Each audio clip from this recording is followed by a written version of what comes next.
Hi, I'm Carl Anderson of Kugae Gundogs, and this is Laura.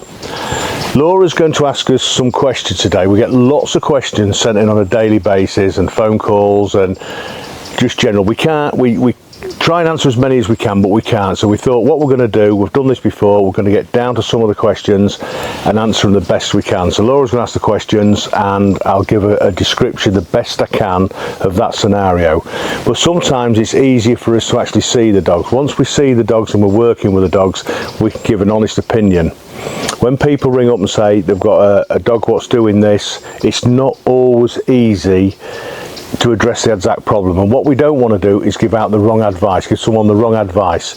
We don't like doing that. So once we're seeing the dog, or sometimes we see a video of the dog, we can then give an honest description and a description what works for our type of training.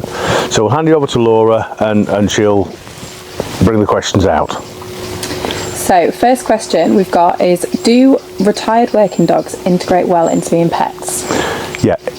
Working dogs, once they've come to the end of the working life, so let's just say we've got one what's 10 and it's starting to get a little bit stiff, they make absolutely brilliant pets because they're trained just to sit down for long periods of time on the peg or in the beat line, and they make absolutely outstanding pets. And when we retire one, they generally stay here, but if mother-in-law and father-in-law want a dog, then they take one, or one of the older children want a dog, they take one on, and then they see their life out with them. They're still a massive part of our family, so we don't just give them to anyone. They're within our immediate family, but they make outstanding pets. What's the best way to grow your confidence with yourself and your dog ahead of the season? I think people put too much pressure on themselves. The season's coming and they're all excited, and then they try and rush the dog through, and they put too much pressure on the dog, which puts pressure on them, and it all goes wrong. So if you take on average, it takes 2 years to get a dog to the field. So like we're going to put Wolf in the field properly this year, and we might pull him out for another year. If he starts getting too excited, he will come out the field and he'll have another year's training. I'm never in a rush to do it, and other people shouldn't be. So that's where we go wrong. They've got one dog, they do too much with it, too young, and then everything really falls to bits. Okay. That's the scenario there. So should they be doing anything different ahead of the season? Well, just really slow down. Put your foundation into your dogs. This little dog here, she's laid on this board. We've asked her to sit there and she'll stay there. And she's just switched off because she's trained to do this. Now, if a dummy dropped on the floor, she'd stay there. If a shot went off, she'd stay there. She'd be more alert. She'd go into a gear. So it's just slowing things down, doing your training, work with other dogs, because sometimes a dog gets to the field and it's done all this perfect training on its own, but then it sees the other dogs running around and it can't take the pressure. Pressure of shoot day is immense. Yeah. So we have to gear up for that. So slow things down, enjoy your training, and put the dog in the field when it's ready and when you're ready as well. How would you get, if you've only got one dog, how would you then get multiple dogs so that they can kind of out train that excitement? You've got to go to groups. You've got to go to organised groups, and it's not an idea where the dogs run around, it's where you do exercises. So if we had multiple dogs out here now, we'd drop dummies and then the dogs would retrieve, and the other dog's job is to sit there quietly, or we would put a bang on and they'd sit there. So you just slowly build them up in groups. Anyone can train a dog to 70%. It's that 70 to 95% is the hard bit. We can all get them to stay on their own quietly. It's the next stage on, and the handlers put pressure on themselves. They come into a group, they're nervous, the dog picks up on it being nervous, and then the problems really start from there. Yeah. How long has Rain been training? Rain's now 5-year-old, so she's got up now because we've called her name. Sid. Rain's 5-year-old. She's fully trained, and she just comes around the pack with us. So like yesterday, we was on the shoot doing some work. We took her out with Flo. We asked them to sit while we carried on doing the work, and they just sit there for long periods of time. At the end, we did a bit of swimming. But Rain's so experienced, you don't know she's there. She's like James and Edward, you just don't know they're there. You say sit and you go wander off, you think, bloody hell, I forgot the dog, I have to go fetch it. Or you sit them in the back of the truck with the door open in the woods, and they just sit there and wait for you. But we've conditioned them to fit into our life exactly what we want. And that's another thing. You have to fit the dogs into your life, not the other way around. You don't fit into the dog's life. They've got to be part of you. If you need to take a dog to work, it has to sit in the office or sit on the farm or wherever you work. If you want to go shooting, then it comes into your life. But just chill things out, slow things down, and enjoy every moment of it. Yeah. We've had a question come in. A 6-month lab is very mouthy. Okay. What advice would you give? Well, if he's very mouthy, you've got to go to the root of the problem. So we've got a 6-month Labrador and it's barking. It's no point in letting it bark in. And if you've gone in there and you're telling it off and it's still barking, it's the wrong cause of action. And this is a classic one where really we need to see the dog, because it might be just something simple as it's barking, I don't know, at a neighbour's dog's barking. Without seeing, it's a difficult question, but it needs addressing. And really, if it's got to 6 months and it's still barking, you've kind of had really 4 months of allowing it to do what it's doing, and now it's getting into a rhythm of things. Yeah. So that's one we'd need to see the dog really. Okay. Can you teach an old dog new tricks? Yeah. They say you can't teach an old dog new tricks, but you can, depending what the dog's like and depending what you want for it. So if we had a Labrador that was 6 years old and we wanted to take it on a shoot, we'd go through a series of training, and the important things would be to look out for.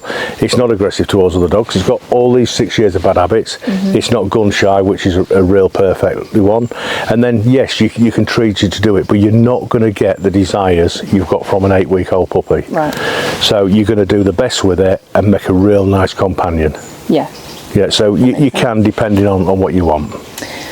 What are the hidden truths about Gundog training? Oh God, the hidden truths. You're going to open up a can of worms here now.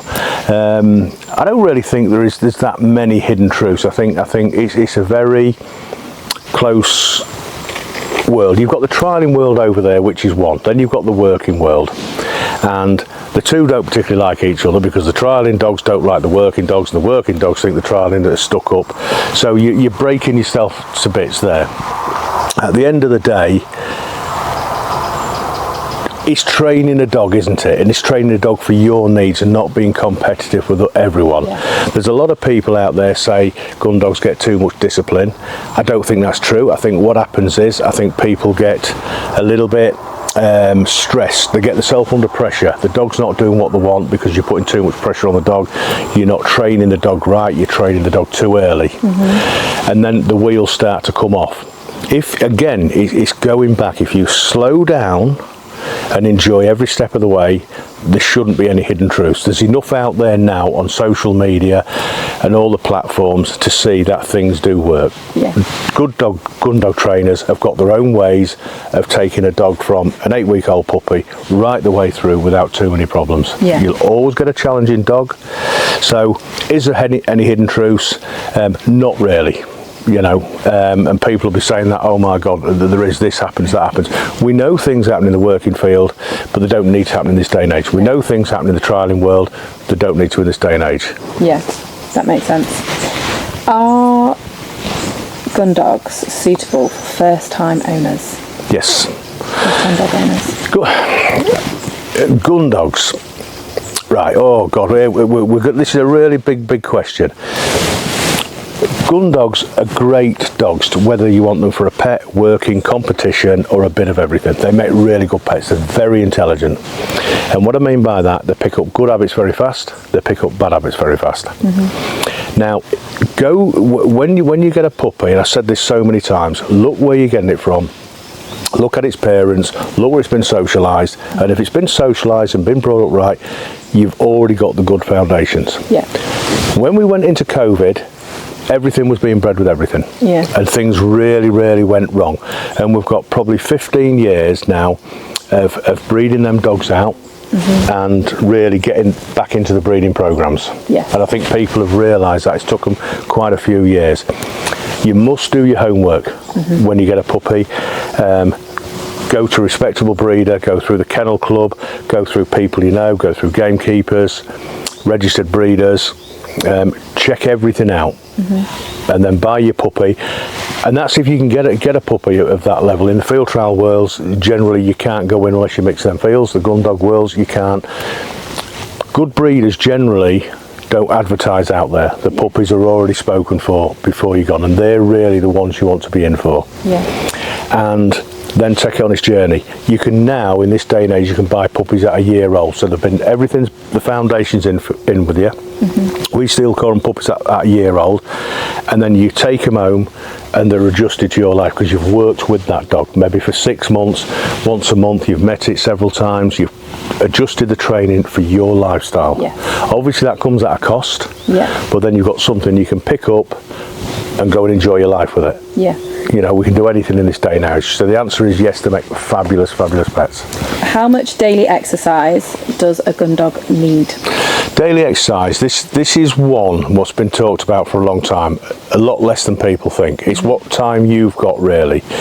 In the morning with our team of dogs, I like to go for a walk, and I like to walk 3 to 5 miles. But that's me, and that's the time I have, and it sets me up for the day, and it gets the dogs in a good mood. But these are working dogs, and these work 6 days a week through the season. But I don't let them run. I let them walk to heel so that they're plodding at my speed. And sometimes I like to walk fast, sometimes I don't. If you was to take the dogs out and you walked them, for argument's sake, 15 minutes at a brisk walk, that's great in the morning and again on the evening. Yeah. That's more than enough for the day. But obviously, if you're going to work your dog and you're going to go into competition, you've got to have more. Mm-hmm. Letting the dog run for miles and miles and miles on its own is madness. You're just educating it. It's going to go hunting on its own. Yeah. If you want to give a dog a lot more exercise, you're better off taking a dummy with you or a tennis ball, dropping the tennis ball, walking 100 yards and sending it back. Mm-hmm. So it's going to get a lot of exercise running that way. Yeah. And then you're controlling it all the time. Mm-hmm. So if we was to walk here, Rain here, and we was going to walk here, and we was going to let her run 20 miles a day, she'd want 25. Yeah. She'd want 30, and the Spaniels will want a lot more. We're undoing everything. Get into the brain and get their exercise that way. Diets in this day and age can keep the dogs thin and healthy, but they do need brisk walks. Yes. You know, I think do they say for a human 10,000 steps a day? If a human's doing 10,000 steps a day, a Spaniel can be half of that. But as long as it's nice brisk walk and let it fetch your ball, control it. Yeah. What are the must-have dog training equipment for beginners? Well, for the beginners now, you just really want a pack. So you've got to have a whistle. If you're going to train a gun dog, a whistle is a must. So then you want a lanyard. You want some suitable dummies, half-pound dummies, pound dummies, depending if it's a Spaniel or a Labrador. But you'll get a Spaniel pack, you get a Labrador pack. Yeah. We don't need to straight away to move on to dummy launchers, starting pistols, anything else. What we've got to do is get the dog controlled with a minimum equipment. So we would try with a canvas dummy. If it went off a canvas dummy, we'd put it on a rabbit ball. If it went off that, we'd use a pheasant wing or a partridge ring. Mm-hmm. What we don't want to do is get the dog bored. So you use the equipment sparingly. So if a young puppy, you do 3 retrieves with a canvas dummy, great. A week later, do 4, do 5. Some will get obsessed with it, and when a dog gets obsessed with a tennis ball, you need to bring it back. There's more important things to do than the retrieving. But a dog who needs encouraging on, you would start to pick up something like they'll never refuse a partridge wing or a pheasant wing. It's as simple as that. So a little starter pack of a whistle, 2 or 3 dummies, a lanyard and a slip lead. That will set you off, and you can grow as your journey goes on. What about a place board? Do they need a place board? Well, you've got little Rain here now. She's sat on a place board, and I can keep her in that place for ages. So it's a great training aid, but that's what it is. So we can say sit there. I think she's actually watching a pheasant in that hedge, isn't it? Is it a pheasant? I don't know what it is. Right. It's a little mouse. It's a little mouse then she's watching. It's making a lot of noise for a little mouse, isn't it? So we can keep her on that place board all the time. We can walk away from her, we can come back and collect her. If we put her on there and we have a little training lead on, if she was going to run in, we can throw a dummy, hold the lead, drop the training collar, and then we can push her back. Okay. So it's just a place to help us out with training. Right. That's all it is. And when you put them on a place board, any dog, they won't want to go on to start with because it's a little bit raised. Right. So you fuss them up and you're really positive with them all the time. They go on a place board, and then you'll know when it's right because they'll walk up to a place board, they'll jump on it. Right. because they're going to get appraised. But if you do the opposite and the dog keeps coming off it and you drag them back to it, they'll want to get as far away from it as possible. It's a great bit of training kit, and it's a must if you're doing any amount of gun dog training. Just look in our field there, I think there's 20 out there. In the training room inside, there's another few in there. In the workshop, they're in there, because we'll think nothing of getting a dog trained. If we're working in the workshop, we'll have 2 or 3 dogs in there. Yeah. So everything we do, there's dogs in there. We'll take them on the chute if need be, on water training if a dog's running in. Place the placeboard down, get the dog to sit on it. Yeah. So again, they're in the back of all the trucks. They're everywhere. We've probably got more placeboards than anyone else, I think. Do you have a preference on a slip lead? Oh God, I think when you've been doing this as many decades as I have, you get used to equipment. So we've always liked to slip lead thin, roughly 6mm to 8mm, and we originally used this green thin line, what was made for making nets out of Grimsby on the docks. Okay. And we made it into leads, and it was absolutely perfect. But then when we couldn't get that, we started looking for other things, and we've used paracords and everything else, and now we use polypropylene, and it's got no stretch. Okay. We use them in 6mm generally for the Spaniels and 8mm for the retrievers. It's just the way it feels comfortable. Yes, yeah. And that's a typical slip lead, one of ours. And it's very basic. It's a stainless steel ring. This is an 8mm one, a rubber stop, and it just works perfect. And all leads are only a training aid. A dog was never designed to have a lead on its neck. And wherever possible, if we're out in the countryside or we're in a park and we can and the dog's trained, it should be off the lead. Yeah. But the busy lifestyle we live now, and everything going on around us, and the dog's not allowed to do this, we're not allowed to do that, we have to have leads. Yeah. You've got harnesses. I don't believe they're any good. Dogs pull. You've got halters around the nose. I don't say don't use them.